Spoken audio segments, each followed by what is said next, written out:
Hi Nat, obviously first point of the season against Western Sydney last time out. So much confidence does that give you heading into what is going to be a big challenge against Western United? Yeah, we've had a great week. Like, it's been quite a short turnaround, but we're definitely taking confidence from that first point.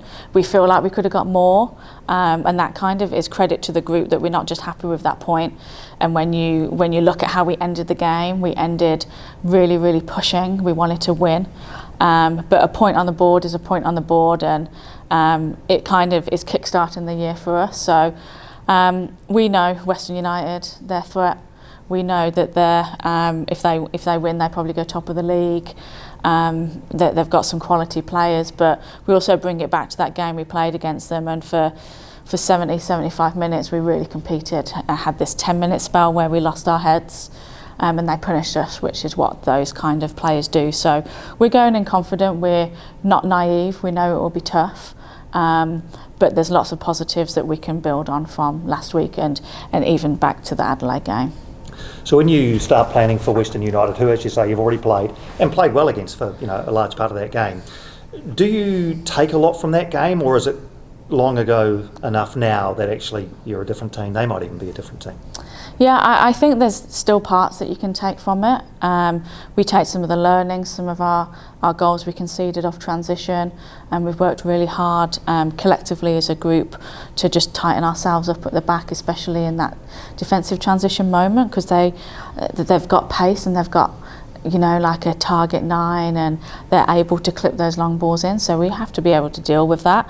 But then we've worked a lot on our in-possession game too, so we still need to score more goals. We're still doing a lot of work on creating more quality chances and taking those chances. So I think both is relevant. They've changed, they've grown, they're getting players back. It seems like Lagazo's playing more minutes every week, and she's a quality player and a quality Matilda. So we can take stuff from the last game and then look at what we've done and what they've done in the lead up. So I think it'll be a good game. Personnel wise, you're still without Lily, Kate and Alyssa? Yes, yeah. So Lily and Kate are really close. Really hoping to have them both back for the trip in Perth. Obviously, again, another really quick turnaround between the two travel games. But they've got programmes to do this weekend to get them ticking along. Betsy's actually out this weekend. It's Rosie White's wedding, so she's a bridesmaid, and it was part of her discussions when she decided to come to the club that she would obviously be able to go and celebrate such a great event for Rosie, two like legends of the Ferns. So we're like, unfortunately it clashes with the game, and Betsy's really gutted about that, but for her, so she'll miss the game too.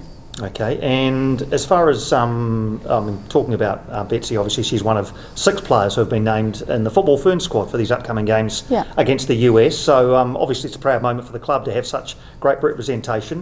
There has been some discussion, I know, between yourself and you, but first of all, on the players who have been selected, what can they hope to achieve in these 2 games against the US? Yeah, I think.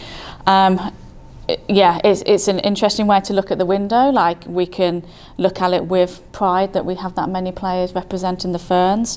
We look at the players, and quite a few of the players are like on the fringe of the Ferns, or the fringe of getting more minutes. So for them, it's a huge opportunity to kind of show Yitka, show the staff, playing against the best team in the world, what they can do, and really put their hands up for the World Cup.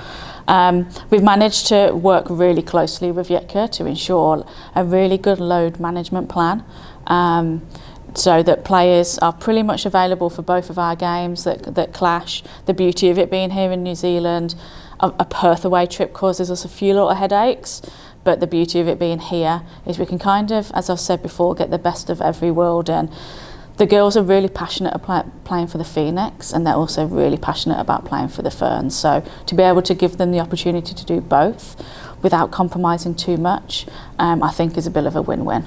I know this was a challenge that Ufuk Talay faced, would have been last season, earlier, what year are we in now? 2023, last year, with the Oceania World Cup qualifiers. Did you seek any advice from him about how he handled it, and was that helpful at all?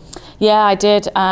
It was actually just as soon as the kind of games got announced, we were just in here in the media room, and he spoke to me about it and said, like, you know, the opportunity for players to represent their country, it is such a high honour, and as a club that breeds New Zealand talent, it's one that we can't really shut the door on. So he was really good. He talked to me about how he released some for one game and some for another, and he felt comfortable doing that, and the club felt comfortable doing that.